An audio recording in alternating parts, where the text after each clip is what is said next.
Hello guys, kumusta po kayo? What's up? Kumusta buhay-buhay natin? Ito, gagawa naman ko ng yung paborito po nila na dates. Ayan po kasi gusto niya aking ginawa nung nakaraan. Kaya kailangan bago maubos yung stock ko, mayroon na naman panibago. Ayan po. Guys, share ko lang po pala yung ginawa namin kahapon na nagpunta po kami ng Matra Fishport po. Maganda po doon ang lugar na yun, kaya lang kahapon po talaga sobrang init.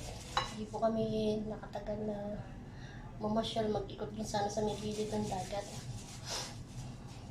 Sama ko po yung aking mga kaibigan. Nakapag-unwind din po kahit pa paano, tapos pumunta po kami ng fish market, doon din po sa area na yun.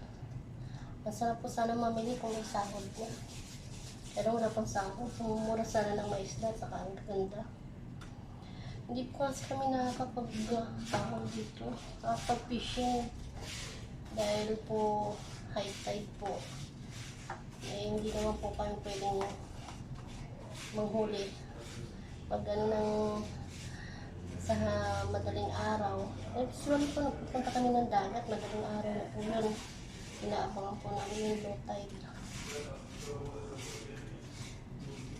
Dito po kasi kailangan talaga diskarte. Diskarte bilang isang OFW.